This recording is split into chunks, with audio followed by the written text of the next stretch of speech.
Labadiena visiems įsijungusiems laidą Krepšinio savaitė. Kviečiu žiūrėti. Laidos pradžioje nusikelkime į Marijampolę ir pasižiūrėkime, kaip sekėsi komandoms paskutinėme nacionalinės krepšinio lygos pusfinalio mače. Jame stipresnė ir vėl buvo svečių komanda. Šį kartą triumfavo kretingiškiai rezultatu 64-62.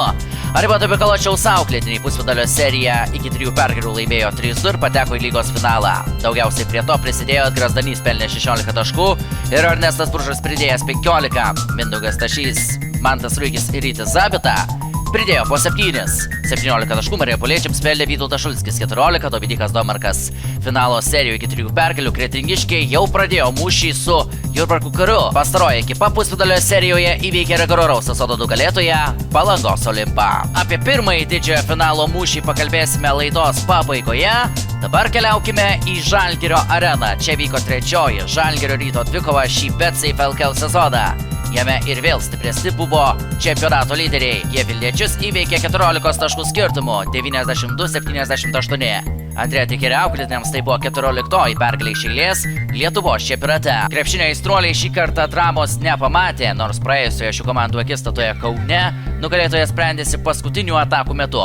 Šį kartą to neprireikė, nes rungtynių metu dažniau pirmame žalgiriečiai iškovojo svarbią pergalę. Bojo žaliai balti įsitaisė pirmoje vietoje ir atitolo nuo sostinės ekipos. Lukas Lekavičius nugalėtojams pelnė 22 taškus ir pasiekė savo asmeninį šio sezono rezultatyvumo rekordą Lietuvos čempionate. Po 13 pelnė Edmundas Samneris ir Brady Menikas.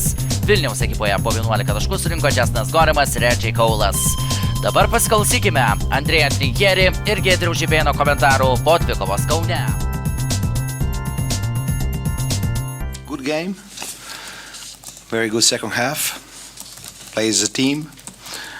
Won a game against a good team, well coached. Geros rungtynės, ypač antra jų dalis. Žaidėme prieš stiprų varžovą, kuris yra gerai treniruojamas ir turi daug kūrybos puolime. Sunku žaisti po Eurolygos finišą, bet turiu rimtus žaidėjus, kurie vertina ir gerbė sirgalius varžovus. Žaidėme komandiškai ir tai tokiame mačiai yra itin reikalinga. Iškovojame svarbę pergalę derbyje.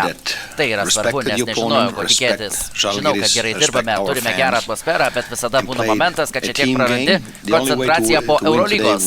Buvome šiokiuose tokiuose spąstuose, bet galime ramiai keliauti namo, nes iškovojame pelnytą pergalę.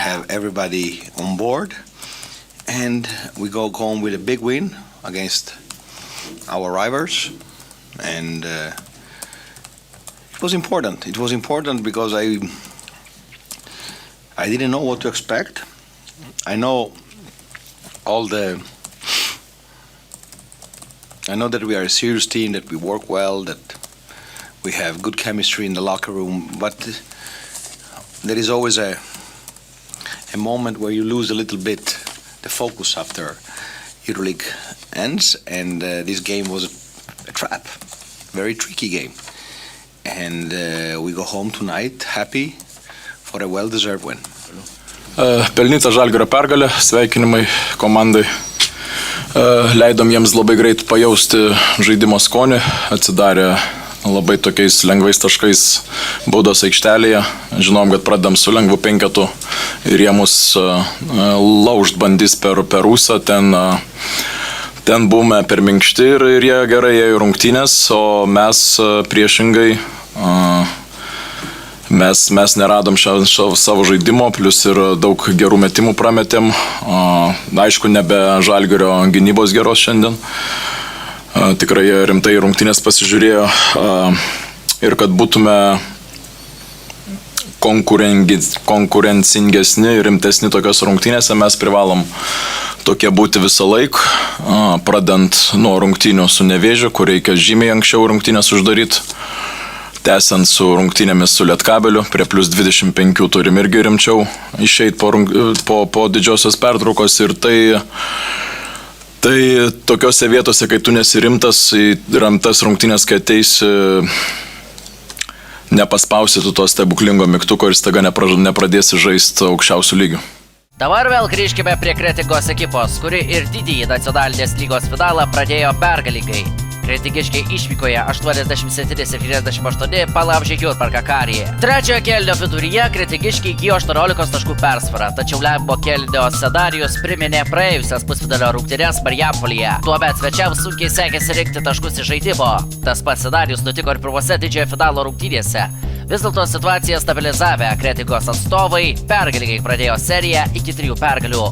O daugiausiai prie to prisidėjo Mindaugo Stašio ir Manto Ruikio duetas. Pirmasis pelnė 22 taškus, antrasis 21. Šeimininkų neišgelbėjo, po 20 taškų surinkė Mindaugas Lukauskis ir Tomas Dedikaitis.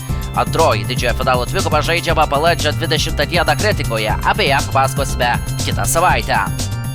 Vienose gražiausių šio sezono BetSafe LKL čempionato rungtynių Klaipėdos Neptūnas įspūdingai po 2 pratęsimų patiesė čempionato lyderį Kauno Žalgirį rezultatu 114-112. Tai prasitęsė Georgijaus Vovoro pergalių serija su Neptūnu, iškovota 8 pergalė paeiliui. Pagrindinio rungtynių laiko pabaigoje stebuklingą tritaškį pataikė Mindaugas Girdžiūnas, išlyginęs rezultatą. Rungtynės perskelė į papildomas 5 minutės. Po jų rezultatas taip pat buvo lygus, tad nugalėtojas sprendėsi per antrąjį pratęsimą. Jo pabaigoje Mindaugas Girdžiūnas realizavo abu baudos metimus ir išvedė Neptūną į priekį. Paskutinė Žalgirio ataka taikliu metimu nepasibaigė. Tad Neptūnas ir galiai galėjo džiaugtis įspūdingą pergalę. Šios dvikovos didvyriai Mindaugas Girdžiūnas ir Žygimantas Janavičius. Neptūno veteranai pelnė atitinkamai 28 ir 22 taškus. Keenanas Evansas sužaidė rezultatyviausias rungtynes Lietuvos krepšinio lygoje, pelnęs 26 taškus. Tačiau net ir to Žalgiriui nepakako. Kauniečiai pralaimėjo pirmą kartą nuo lapkričio mėnesio, kuomet sostinėje nusileido Wolves Twins-Bet ekipai. Sulig nesėkme Klaipėdoje nutrūko ir 14 iš eilės Žalgirio pergalių serija LKL, tačiau ir toliau kauniečiai lieka pirmoje vietoje.